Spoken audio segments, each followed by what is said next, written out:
उत्तर प्रदेश के मुख्यमंत्री योगी आदित्यनाथ 2 दिवसीय दौरे के दौरान जहां गुरु पूर्णिमा में अपने अनुयायियों को आशीर्वाद देते नजर आए, वहीं आपको दिखाना चाहेंगे कि गोरक्षनाथ घाट जो है गोरखपुर राप्ती नदी के तट पर वह महाआरती करते नजर आए।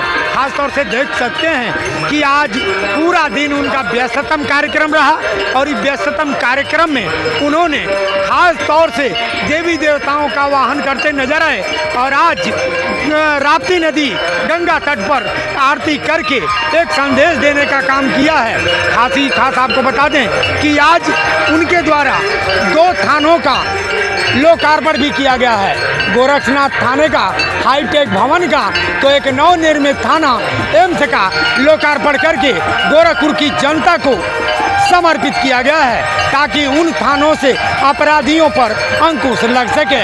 वहीं उत्तर प्रदेश के मुख्यमंत्री योगी आदित्यनाथ ने आज गोरखपुर की जनता सहित देश की जनता को गुरु पूर्णिमा की बधाई भी दी। सुहेलदेव भारतीय समाज पार्टी के राष्ट्रीय अध्यक्ष ओम प्रकाश राजभर लगातार अपने बयानों को लेकर सुर्खियों में रहते हैं। हालांकि आज जब उनसे न्यूज 1 इंडिया ने बात की, उस दौरान उनका एक बयान कि समाजवादी पार्टी के कई विधायक उनके संपर्क में हैं, साथ ही साथ बड़े पैमाने पर विधायकों की ऐसी संख्या भी है जो सीधे बीजेपी के संपर्क में है। जिस तरीके का माहौल महाराष्ट्र में बना है, कुछ उसी तरीके का माहौल उत्तर प्रदेश में भी हो सकता है। इस बयान के बाद कहीं न कहीं लगातार चर्चाओं का बाजार गर्म है। हालांकि उन्होंने निषाद पार्टी के अध्यक्ष डॉक्टर संजय निषाद की तारीफ भी की, वहीं संजय निषाद की तरफ से भी ओम प्रकाश राजभर की तारीफ की गई। कहीं न कहीं ये सारी चीजें दर्शाती हैं कि ओम प्रकाश राजभर भी लगातार भारतीय जनता पार्टी के संपर्क में है और उम्मीद है कि जो बारगेनिंग का दौर चल रहा है वो पूरा होते ही वो बीजेपी गठबंधन में शामिल होंगे। हालांकि इन सारी चीजों को लेकर अब ओम प्रकाश के साथ ही निषाद भी खुश दिखाई दे रहे हैं। अब देखना यह है कि ओम प्रकाश राजभर के इस बयान के बाद समाजवादी पार्टी क्या प्रतिक्रिया देती है। निषाद पार्टी के राष्ट्रीय अध्यक्ष संजय निषाद एक बार फिर से सुर्खियों में है। इस बार सुर्खियों का कारण कुछ और नहीं, एक बार फिर से गुरु पूर्णिमा पे अपनी उतारती हुए आरती के वायरल वीडियो के साथ सुर्खियों में बने हैं संजय निषाद। जी आप बता दें कि जिस तरह से पिछली बार गुरु पूर्णिमा पे उन्होंने अपनी आरती उतारी थी, उनके कार्यकर्ता थे उनको गुरु तरह मानते थे, उन्होंने उनकी आरती उतारी थी। ये कहना था संजय निषाद का पिछली बार के वायरल वीडियो पे। पर आज गुरु पूर्णिमा के पर्व पे एक बार फिर से वही नजारा था जब संजय निषाद बैठे हुए हैं और तमाम कार्यकर्ता बकायदा उनकी आरती उतार रहे हैं। तो उसको देखते हुए जो एक बार फिर से वायरल वीडियो हुआ, अब देखना होगा कि संजय निषाद इस पर क्या कहते हैं। हालांकि पिछली बार उन्होंने बताया था कि कार्यकर्ता उनको गुरु के तौर पे देखते हैं, जो उनको राजनीतिक गुरु मानते हैं, इसलिए उन्होंने उनकी आरती उतारी थी। पर इस बार भी क्या यही जवाब मिलेगा? पिछली बार जमकर वायरल होता वीडियो एक बार फिर से वायरल वीडियो हुआ, उस पर देखना होगा कि संजय निषाद जो अपने बयानों के लिए कहीं ना कहीं सुर्खियों में रहते हैं, एक बार फिर से गुरु पूर्णिमा के पर्व पे अपने आरती वाले वायरल वीडियो के साथ एक बार फिर से सुर्खियों में बने हुए हैं। निषाद लोकसभा चुनाव 2024 के लिहाज से अखिलेश यादव की तैयारियां पूरी हो चुकी हैं। अखिलेश यादव लगातार जिलेवार बैठकें कर रहे हैं और लगातार कार्यकर्ताओं से, पार्टी के पदाधिकारियों से वो मिल रहे हैं। हालांकि आपको बता दें अखिलेश यादव लोकसभा चुनाव 2024 को लेकर कौन प्रत्याशी होगा उसको लेकर भी मंथन कर रहे हैं। लगातार बैठकों में भी यही बात चल रही है कि किस लोकसभा क्षेत्र से किसको मैदान में उतारा जाए। हालांकि आपको बता दें उत्तर प्रदेश में कहीं ना कहीं अखिलेश यादव का जो है अभी भी वोट बैंक जो है सबसे ज्यादा है भारतीय जनता पार्टी के बाद में। तो कहीं ना कहीं अखिलेश यादव की कोशिश है कि हर लोकसभा क्षेत्र में पार्टी को और ज्यादा मजबूत किया जाए। उत्तर प्रदेश का सिंचाई विभाग हमेशा ही सुर्खियों में बना रहा है, लेकिन इस बार सुर्खियां बनने का कारण स्थानांतरण नीति रही है। यानी साफ था कि स्थानांतरण नीति जारी होने के बाद से भी सिंचाई विभाग ने इस बार अवर अभियंता हो या सहायक अभियंता हो या फिर शासी अभियंता हो, इन सभी अभियंताओं के जो है ट्रांसफर पॉलिसी शून्य कर दिया है। ऐसे में लगातार अब आवाजें उठ रही हैं और एसोसिएशन की तरफ से भी मांग की जा रही है कि आखिर स्थानांतरण नीति को क्यों रोक दिया गया। इसको लेकर के लगातार विभाग की ओर से चर्चा बना है। यानी साफ था कि लगभग 8 से 10 वर्षों तक शासी अभियंता, अवर अभियंता सभी जो है टिके रहे, लेकिन उनका स्थानांतरण होना था, जिसके बाद से कहीं न कहीं इसको स्थानांतरण नीति को न लागू करके उसके बाद शून्य कर दिया। साफ है कि मंशा जिस तरीके से स्थानांतरण नीति लागू होनी चाहिए थी और जो 8-8, 10-10 सालों से टिके हुए अभियंता थे उनको वहां से हटाना जाना था, लेकिन कहीं न कहीं विभागीय मिलीभगत के कारण जो है स्थानांतरण नीति को पूरी तरीके से रोक दिया गया है। लखनऊ पुलिस सुरक्षा को लेकर तमाम दावे करती है। उन दावों को हकीकत में बदलने का काम भी डीसीपी नॉर्थ की पुलिस ने किया, लेकिन वो दावे तब हवा हवाई हो गए जब प्रेस कॉन्फ्रेंस से पहले ही अंतर्राज्यीय जो चोर पकड़े गए थे उनमें से एक चोर इमरान नामक जो चोर था वो पुलिस सुरक्षा के बीच से फरार हो गया। जिसके बाद एक बार फिर से लखनऊ पुलिस की किरकिरी हुई है। कहीं ना कहीं अगर इन हाईटेक चोरों की बात करें तो ये दूसरे प्रदेशों में जब चोरी करने के लिए जाते थे तो बाकायदा फ्लाइट से उन प्रदेशों का रुख करते थे जहां पर उनको चोरी करनी होती थी। लग्जरी गाड़ियां चोरी करके उन्हीं गाड़ियों से सीधा नेपाल चले जाते थे और उन गाड़ियों को नेपाल में बेचा जाता था। हालांकि इस घटना का लखनऊ पुलिस ने खुलासा किया और 5 लोगों को गिरफ्तार किया गया, लेकिन उनमें से एक सातिर इमरान जो कि दूसरे प्रदेशों से गाड़ी चोरी करके नेपाल तक पहुंचाता था, वो फरार हो गया है।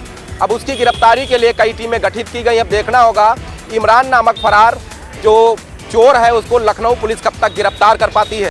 शरद पवार जी को राजनीति का चाणक्य कहा जाता है, लेकिन जिस तरीके से शरद पवार के होते हुए भी महाराष्ट्र में एनसीपी में एक बड़ी बगावत देखने को मिली, उसके बाद सभी लोग दहल गए।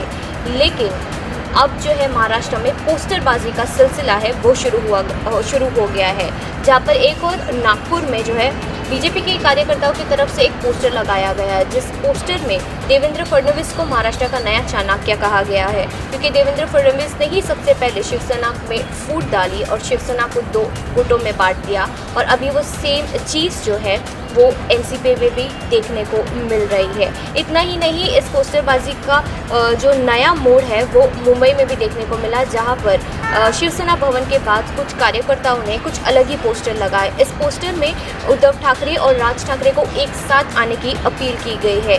इन कार्यकर्ताओं को लगाए गए इस पोस्टर में लिखा हुआ था कि महाराष्ट्र के लोग जो है वो इस गंदी राजनीति से थक गए हैं और अब सिर्फ और सिर्फ ठाकरे भाई जो है यानी उद्धव ठाकरे और राज ठाकरे जब तक एक साथ नहीं आ सकते तब तक महाराष्ट्र को कोई नहीं सुधार सकता है। अब देखना ये होगा कि आने वाले वक्त में क्या ये जो चाणक्य देवेंद्र फडणवीस को कहा जा रहा है क्या वो बात सही होगी, और साथ ही साथ क्या ये पोस्टरबाजी में जो जिस तरीके से आम जनता आम कार्यकर्ता ये जो अपील कर रहे हैं कि राज ठाकरे और उद्धव ठाकरे एक साथ मिलकर सामने आए और राजनीति में एक साथ मिलकर लड़े, क्या ये संभव हो सकता है।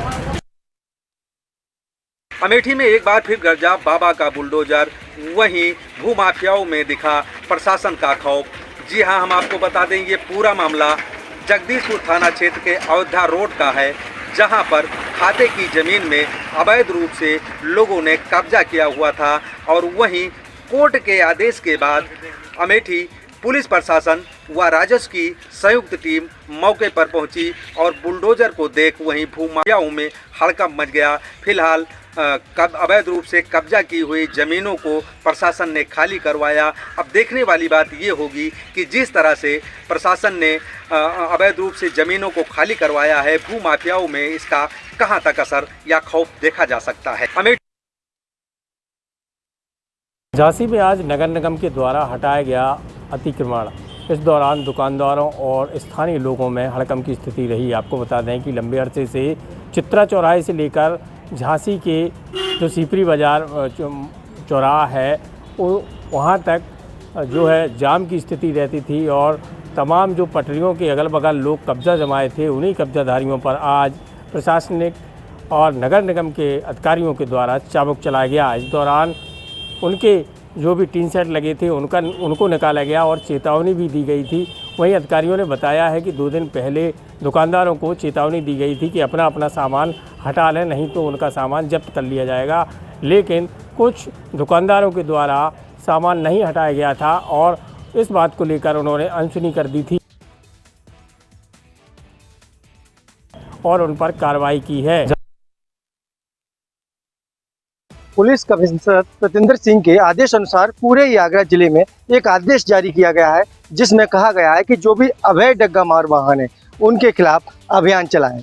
इसी क्रम में थाना अध्यक्ष शमशाबाद अनिल कुमार ने भारी पुलिस फोर्स के साथ जो अवैध डग्गा मार वाहन थे उनके खिलाफ एक अभियान चलाया है। आपको यहाँ ऑटो ही ऑटो दिखाई देंगे, जहाँ तक आपकी नज़र जाएगी वहाँ आपको ऑटो ही ऑटो दिखाई देंगे। कहीं ना कहीं जो हादसे हो रहे थे और पूर्व में भी कई हादसे हुए थे, उनको लेकर ये आदेश जारी किया गया था। इसी क्रम में थाना शमशाबाद पुलिस ने एक बड़ी कार्रवाई की है। यहाँ पर जो अवैध ऑटो थे उनको पकड़ा है और करीब एक नहीं करीब 50 ऑटो पर कार्रवाई की गई है, जिसमें मिस्त्री और कटर मंगाकर खुद इन ऑटो को थाने लाया गया है। और यहाँ पर लाने के बाद इनमें जो एक्स्ट्रा आगे सीट्स होती हैं साथ ही साथ जो बम्पर होते हैं जिनकी वजह से कहीं ना कहीं हादसे होते हैं, क्योंकि वो बम्पर ऑटो से एक्स्ट्रा होते हैं, उनको सभी को निकाला गया है। देखिए मेरे सामने आप देख सकते हैं कि तमाम सीट्स और बम्पर हैं जो यहाँ पर पुलिस द्वारा निकलवाए गए हैं, और साफ इन ऑटो चालकों को भी दिशा निर्देश दिया है और कहा गया है, हिदायत दी गई है कि आगे से वह इस तरह की सीट ना लगाएं। सावन का पावन महीना कल से शुरू हो रहा है। इस बार सावन में 8 सोमवार पड़ेंगे, जो कि 31 अगस्त को सावन खत्म होगा। ऐसे में शहर के प्रमुख मंदिरों में सुरक्षा व्यवस्था को लेकर के जिला प्रशासन ने कमर कस ली है, क्योंकि प्रमुख मंदिरों में आनंदेश्वर मंदिर, खेरेश्वर मंदिर में सबसे ज़्यादा भीड़ होती है। भक्त जब दर्शन करने के लिए आए थे, ऐसे में किसी भी तरह की कोई अव्यवस्था ना फैले, इसको लेकर के कानपुर पुलिस ने पूरी तैयारी कर ली है। बैरिकेडिंग की व्यवस्था की गई, ड्रोन से नज़र रखी जाएगी, सीसीटीवी कैमरे लगाए गए हैं, जिससे कि जो भक्त दर्शन करने हैं तो किसी तरह कोई भगदड़ ना बचे, कोई अव्यवस्था ना हो, ना ही कोई भी हादसा हो सके, उसको रोकने के लिए पूरी तैयारी कर ली गई है। मंदिर में जाने के लिए एक अलग से लाइन लगाई गई है, और लौटने की जो दर्शन करके भक्तगण जब वापस लौटेंगे तो उनके लिए अलग लाइन की व्यवस्था की गई, जिससे कि किसी भी तरह की अव्यवस्था ना फैले। ऐसे में पुलिसकर्मियों को ड्यूटी भी लगाई गई है, चाहे महिला पुलिसकर्मी हो, चाहे पुलिसकर्मी हो, सभी तैनात रहेंगे। यहाँ पे कि सादे में भी पुलिसकर्मियों को तैनात किया गया है, किसी भी तरह की कोई दिक्कत ना हो भक्तगणों को दर्शन करने के लिए, इसके लिए पूरी तैयारी कर ली। इस पूरे मामले को लेकर के ज्वाइंट कमिश्नर आनंद प्रकाश तिवारी ने बताया है कि सभी मंदिरों को निरीक्षण कर लिए गए हैं, वहाँ पर जो भी दिक्कतें हैं, जो भी समस्या थी, उनको दूर कर ली गई है। सावन का 29 जून डबल मर्डर सनसनी केस का आज खुलासा किया गया। रविंद्र बिंद अकेले ही मौसेरे भाई और प्रधान पुत्र की हत्या की थी। आपको बता दें कि काफी दिनों से मारपीट और गुंडागर्दी, आपसी विवाद चल रहा था। पुलिस अधीक्षक ओमवीर सिंह प्रेस वार्ता कर पत्रकारों को बताया कि ये काफी दिनों से विवाद चल रहा था, जो आज इसका खुलासा किया गया। भरौली बॉर्डर से इनको चेकिंग के दौरान गिरफ्तार किया गया। जहां एक तरफ लॉ एंड ऑर्डर को लेकर सरकार बेहतर बनाने का प्रयास कर रही है, और वहीं सूबे के मुख्यमंत्री योगी आदित्यनाथ का लॉ एंड ऑर्डर को लेकर विदेशों में डंका बज रहा है, वहीं आगरा पुलिस की व्यवस्था की सभी को धूमिल करने का प्रयास किया जा रहा है। मामला थाना सिकंदरा क्षेत्र का है, जहां पर महेश जाटव नाम के व्यक्ति ने दर्जनों लोगों से कमेटी का पैसा ठग लिया और उन्हें वापस नहीं किया। उन लोगों का आरोप है कि कई बार चौकी थाने के चक्कर काटने गए, लेकिन उन पीड़ित व्यक्तियों का कोई भी पैसा अभी तक वापस नहीं हुआ है। फिलहाल में एक रिक्शा चालक ने भी अपनी बात बताई थी। रिक्शा चालक का आरोप था कि एक पैसे मेहनत से कमाए, उसके बावजूद भी 5 लाख रुपए की रकम उसे दी गई, उसके बाद भी आज तक पैसा नहीं मिला। पैसे के अभाव में रिक्शा चालक की पत्नी की मृत्यु हुई। लगातार चौकी और थाने के चक्कर काटे गए, लेकिन पुलिस की लचर व्यवस्था के चलते महेश जाटव पर अभी तक कोई भी शिकंजा नहीं कसा गया है। अब देखने वाली बात यह है कि दबंग महेश जाटव पर आगरा पुलिस किस प्रकार शिकंजा कसेगी, किस प्रकार पीड़ितों का न्याय मिलेगी, ये देखने वाली बात होगी। जब बात करते हैं सुल्तानपुर के, जहाँ सोहन बर्मन ने एक प्रेस कॉन्फ्रेंस करके मीडिया को बताया कि जिस तरह से 12/6/2023 को एक व्यक्ति की हत्या करके उसका शव झाड़ू में फेंक दिया गया था, तो उसको लेकर के पुलिस सघनता से जांच पड़ताल कर रही थी, और वहीं पुलिस ने स्वाट टीम को लगा रखा था कि जल्द से जल्द इसका खुलासा किया जाए। तो वहीं स्वाट टीम ने जांच करते हुए ये पाया कि जिस तरह से इस व्यक्ति की हत्या की गई थी, वो व्यक्ति एक ट्रक चालक था, और ट्रक चालक को मार करके इन आरोपियों ने ट्रक को चुरा लिया था, और उसका रंग बदल करके ये इस ट्रक को बेचने के फिराक में थे। तो वहीं जब बेचने की फिराक में जब थे, तो वहीं मौके पर स्वाट टीम ने पहुँच करके इन सभी आरोपियों को गिरफ्तार कर लिया, और गिरफ्तार करने के बाद इन सबको धरना पहुँचा। उसके बाद शेष विधिक कार्रवाई है वो पूरी की जा रही है। इस पर पुलिस अधीक्षक सोहन ने बताया जिस तरह से स्वाट टीम ने काम किया है, उसको देखते हुए इनको 5,000 रुपये का इनाम भी दिया जा रहा है। साथ ही एक अभियुक्त जो फरार हो चुका है, उसकी सरगर्मी में तलाश की जा रही है, और जल्द से जल्द उसको पकड़ करके कानून सामने पेश। सलपुर में बना बस स्टैंड सिर्फ शोपीस बन के रह गया है। आपको बता दें 2.25 करोड़ की लागत से बना ये बस स्टैंड, लेकिन सिर्फ वहां अड्डा बन चुका है व्यक्तिगत लोगों के काम का।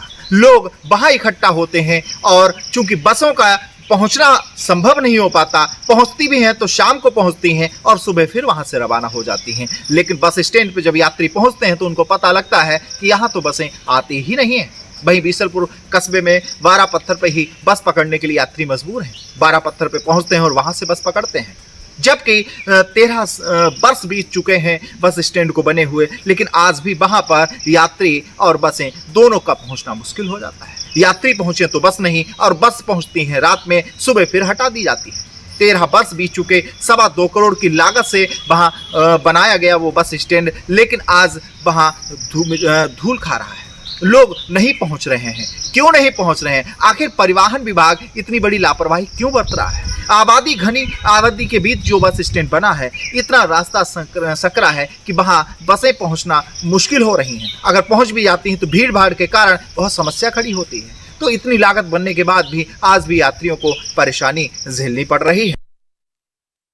लगातार 2 दिन से हो रही मूसलाधार बारिश से कहीं ना कहीं जिला प्रशासन की पोल खोल के रख दी है। वहीं जहां एक 4 वर्षीय बालक की डूबने से मौत हो गई, वहीं अगर बात कर ली जाए हर मोहल्ले की तो कहीं ना कहीं जल भराव की स्थिति पैदा हो गई है। स्थिति इतनी भयावह है कि आप तस्वीरों में देखकर अंदाज़ा लगा सकते हैं कि लोगों का घर से निकलना तक दूभर हो चुका है। लेकिन इस पर गंभीर जिला प्रशासन और नगर पालिका की टीम क्यों नहीं, चूँकि अभी तक उन मौक़ों पर न तो जिला प्रशासन का और ही नगर पालिका का कोई भी अधिकारी पहुंचा है। कलेक्ट्रेट परिसर में भी आप देख सकते हैं जिस तरह से पानी भरा हुआ है। तो ये कलेक्ट्रेट परिसर है जो कि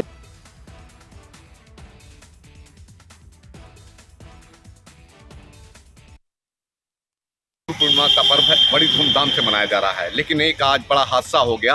कुछ परिक्रमार्थी जो कि अपने परिक्रमा देने के बाद में वापस जा रहे थे, अपने जनपद वापस जा रहे थे, लेकिन उनका एक कार और ट्रैक्टर ट्रॉली की भिड़ंत हो गई, जिसमें 3 लोगों की मौके पर ही मृत्यु हो गई। लगभग 20 से अधिक लोग घायल बताए जा रहे हैं, उनकी भी हालत गंभीर है। लेकिन सबसे बड़ी बात देखने की इसमें ये दिखाई पड़ती है कि ये ट्रैक्टर ट्रॉली में जो लोग आते हैं, इनको पुलिस वाले कहीं पर रोकते क्यों नहीं इनको दंडित करते हैं कि ट्रैक्टर ट्रॉली में इतनी भारी संख्या में श्रद्धालु भर के आते हैं, इन पर कोई कार्रवाई नहीं की जाती है। इस कारण से एक पुलिस की गलती से 3 लोगों की मृत्यु हो गई है, लगभग 20 लोग घायल हुए हैं, जिसमें एक व्यक्ति की शिनाख्त हुई है जो कि स्विफ्ट कार से था। उसकी शिनाख्त हुई, उसका नाम गोवर्धन बताया जा रहा है और वो भरतपुर का रहने वाला बताया जा रहा है। लेकिन अभी बाकी जो 2 लोगों की मृत्यु हुई है उनकी शिनाख्त नहीं हो पाई।